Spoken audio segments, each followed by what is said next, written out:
Ladies and leavers, this is SuperZOMGBBQ, and today, new Money in the Bank awards just been announced. We have possibly one of the most controversial matches of the year, probably of the last 4 years, especially since Brock Lesnar came back to WWE. Yes, I'm talking about Fantasy Warfare. The match at Survivor Series that lasted all of 1 minute and 26 seconds.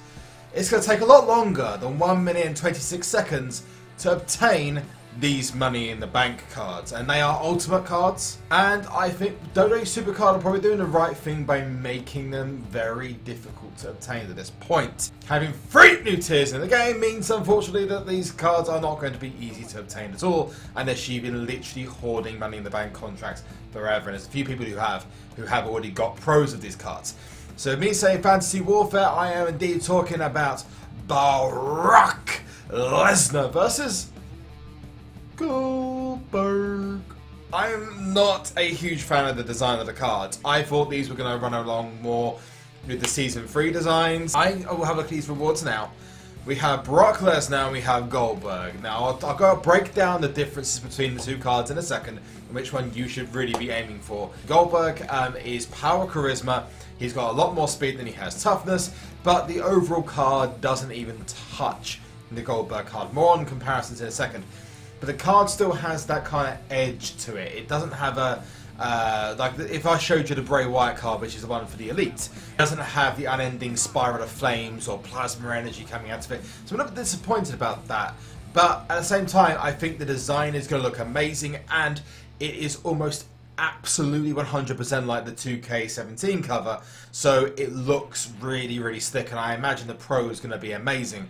But anyway, this card is going to be much, much stronger than most of the other cards that you'll see in the game. I mean, we can compare this to the likes of a Brock Lesnar card.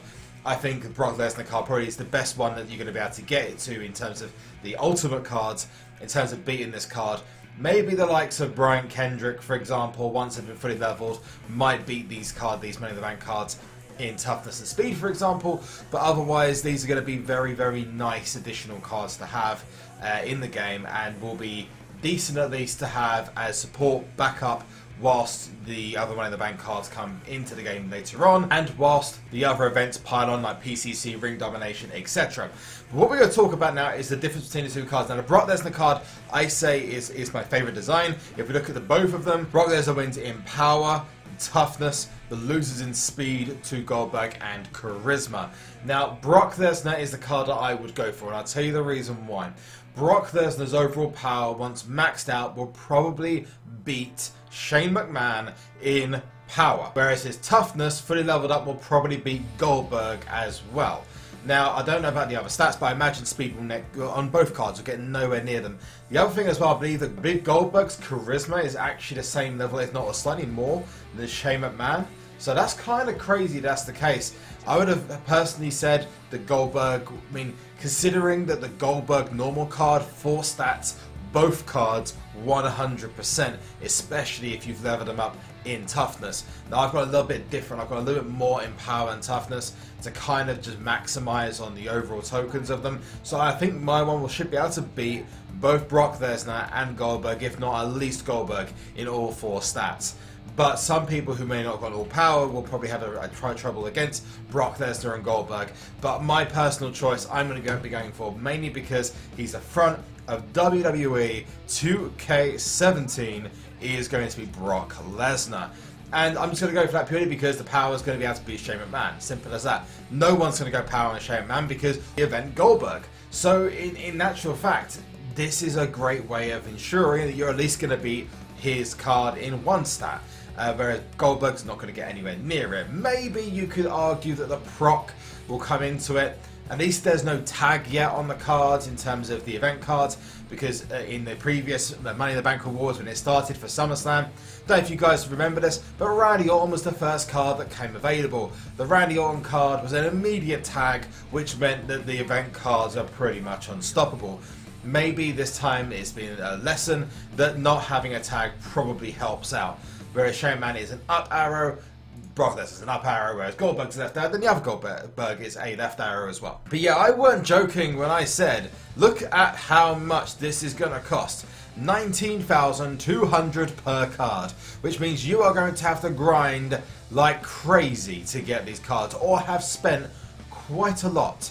Now, I think with a lot of what's going on with WWE SuperCard Season 3, especially Money in the Bank, is they're banking on people saving up their contracts, but there's 41 days to get these 2 cards, which then means, if I'm going to be brutally honest with you, the next ones surely are going to be Royal Rumble cards. But we'll find out when it happens.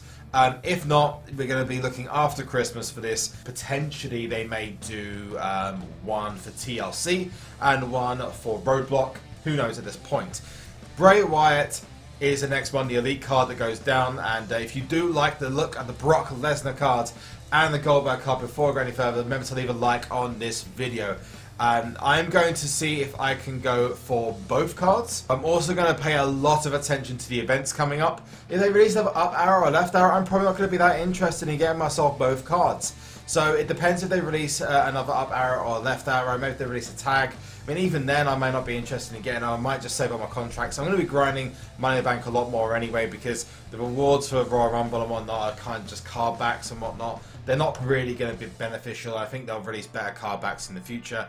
Although I do really want that Daniel Bryan and Dean Ambrose one, if they ever come available. We'll wait and have to see for that. But for anyone who wants to just build themselves up into the tiers, Bray Wyatt is an available Elite card. You can actually get him twice. And you've got the Harden Rich Swann. Now, obviously, that's going to help anyone who wants to play for free. Going to get the login reward, Randy Orton. And they got Rich Swann as their Big Cass, who was involved in previous events. Edge, who's been available a lot. So there's a Survivor female for Naomi. The other rewards really aren't worth talking about.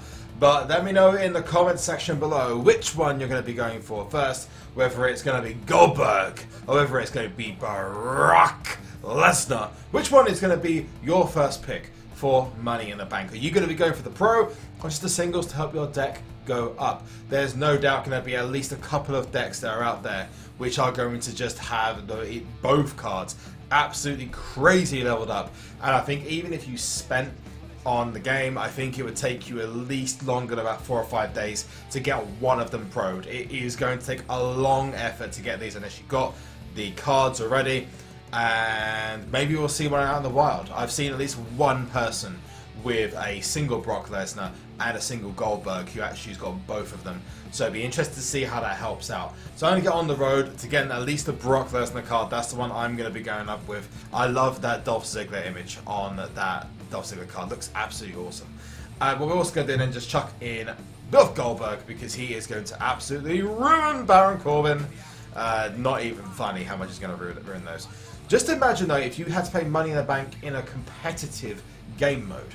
How would that work? Maybe I could do ranked Money in the Bank. Maybe have like a team Money in the Bank event. Maybe that could work.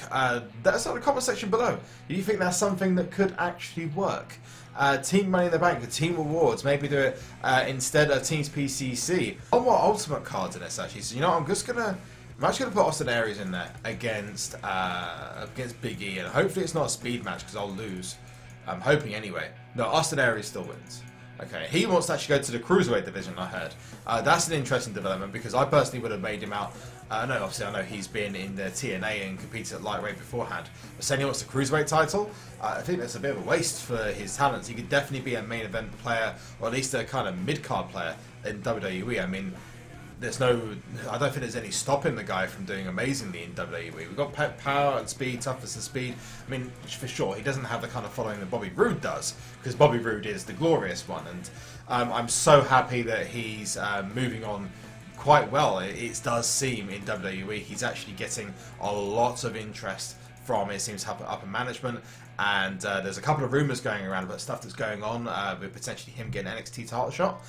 Maybe he was getting involved in a match that involved that. But maybe check that out online if you're interested to see it, or trying to just stay tuned to NXT, because that is definitely an interesting point. If he was ever to get a shot at the NXT title, especially the way they kind of hopscotched it between Joe and Nakamura, maybe with Nakamura seemingly on the way to WWE, they could make Joe go to WWE as well. And that's actually a good point. They've got network error there because there are issues with the network at the moment. You may or may not have noticed that. If that situation was to happen and Bobby Roode was to take the NXT Championship, if he ever got the opportunity to, where would you want Nakamura to go? Would you want Joe to come up to the main roster or continue fighting with Roode? Just throwing out some fantasy warfare there, some additional fantasy warfare. I love calling that phrase. The Goldberg and Brock event is kind of lame for this. It's great. So we're going to see if we can get back in, maybe play one more game of Money in the Bank. But I don't think it's going to let us. You know what? We're going to just cut it there. Thank you so much for watching. Let me know in the comment section below. Remember what card you're going to go for first. Which one of those Money in the Bank rewards you're going to go for. How long you think it's going to take you to get the contracts you need to get up to that level. And remember to subscribe using the link which is going to pop just down under there. I'm going to leave the game for now because obviously there's issues with the network. Thank you so much for watching. And one last thing before we go, and that's to check the description below for details to Discord, Instagram, Twitter, and Twitch. I'll see you guys soon. But for now, I'm just going to have to envy the people who have got this Brock Lesnar and the Goldberg card. Definitely got my sights on that Brock Lesnar card. So, see you later, guys. One last thing, and that is to Salif!